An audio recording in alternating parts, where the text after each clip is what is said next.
Welcome back, YouTube. Or should I welcome myself back to YouTube? Ah, ever how you want to look at it. Yeah, I've been going for a while. Been, y'all can see some of the go-kart racing we've been doing and trying to, I don't know, being lazy. That's exactly what I'm going to say is being lazy. Been going to the doctor, getting a lot of tests done, trying to see why I feel so lazy and so tired. And last doctor pretty much said, you're lazy, go exercise. Stop smoking, stop drinking, which I don't drink. But, so here I am, trying to get back into this YouTube niche, try to get caught up on the things that I was doing, and just let you know I haven't been lazy to the point that I haven't really been doing nothing. I started working on the tow pig and trying to fix the little small stuff quick and easy and pretty much not on camera. And then I did what I thought I wouldn't do for a long time, and I went and bought a newer truck. Yep. Me and the wife finally convinced each other that it's probably the right thing to do. This stupid truck market is just going insane. So we needed to maybe get ahead of it and buy something newer to hopefully, if this market keeps going like it is, maybe I can trade it in on something better later on. It's crazy what they're trying to offer you and what they're trying to sell trucks and stuff for. So what are we going to do today? Simple. What I'm going to do today is put a catch can on. I need you guys to like, share, and subscribe to this channel. Comment below. Help YouTube find me. So with the new truck I just bought, I bought an 2018 Ecoboost. 3.5 liter Ecoboost with the tow package and everything. I wanted to make sure that if I bought something, I'd be able to tow at least the RV or the camper, if not the race trailer. I've actually towed both with it, and it pulls them both pretty good. The race trailer, you can feel that it's back there. I mean, it's way heavier than my RV or my camper. And playing around on the internet and all that, I found out that it's a good idea to put a catch can on it since it's boosted, which it probably won't focus because it's trying to focus on my face. Let me put this in front of my face and maybe it's focused. But anyway, it's just a simple aluminum catch can that you put on there and you catch the oil as it comes out of the PVC system. Now, why would you do it? Well, it goes down to that this Ford and a lot of manufacturers are going to direct injection. And what that direct injection is that it fires fuel straight into the cylinder. It doesn't go through the head, through the valves, or across the valves and through the head. It actually just goes straight into the cylinder. And what that does is on a forced induction engine with turbos, superchargers, and all that it actually creates more crank pressure. And that crank case pressure. So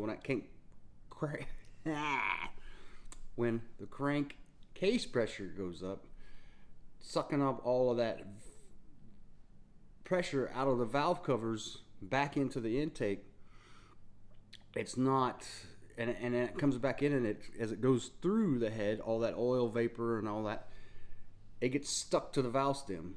And then once it's stuck to the valve stem, it builds up what they call coking, which is the oil sticks to it, and it doesn't allow for it, to go anywhere. It sticks, it gets hot, it burns on there, creates carbon. The carbon, since there's no way for it to come off, it just keeps getting bigger and bigger and bigger and bigger, and it'll choke down your engine to where you lose power, performance, economy, and then you have to go in and have it cleaned out through the intake. Like there's some spray foams and stuff that you can put in your intake, and it goes in and clears up the carbon, eats it off, and then it'll blow it out the engine.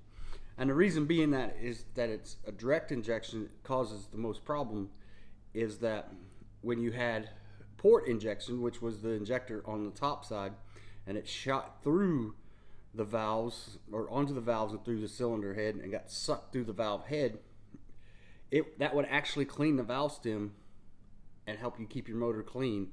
If you run your fuel injection and then they, that stuff that help clean carbon off of your valves, and that's the reason why, is because it would shoot it through straight into the intake port, which would go in and clean the valve stem off and help flush the carbon out the exhaust. Well, now it can't do that. So what you do is you take this, you put it in, and as the oil comes through as a vapor, it gets trapped in here, or there's filters and traps inside of here that it actually comes in, and it'll settle in this bottom of this can. And then once it's inside that can, you can drain it ever so often. Now, it's more problematic on boosted engines, but these can be used on normal engines that are direct injected too. And I think the Volkswagen community is starting to get into it to where they're using them a lot on just naturally aspirated engines, because it's the same principle. There's nothing to clean those valves off, and so it just builds up. So what do we got to do today? I have to go and buy the hose. This kit, which I'll show you when I go install it, I'll show the full kit. This kit doesn't come with any hose. It's just a can, fitting, the bracket on the back. It comes with another bracket and bolts. And then you got to supply your own whole hose, in which it's 1.5 inches. What's on the engine already is 1.5 inches. So I got to go get some hose to go from here over to the valve cover and back. And then I got 2 of these cans, one for each side, since it's a V6.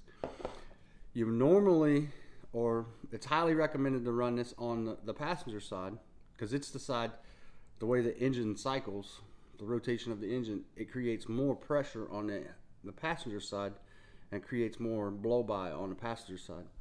So normally, or recommended to definitely have one of these on the passenger. Well, I've got 2 of them. I'm going to run it off of both valve covers.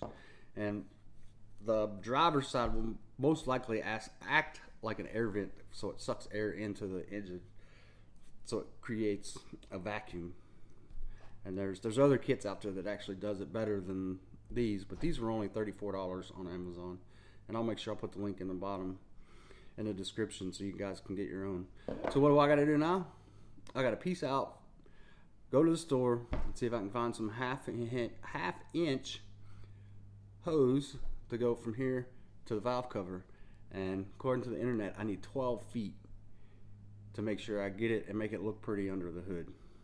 So I'll see you in a few.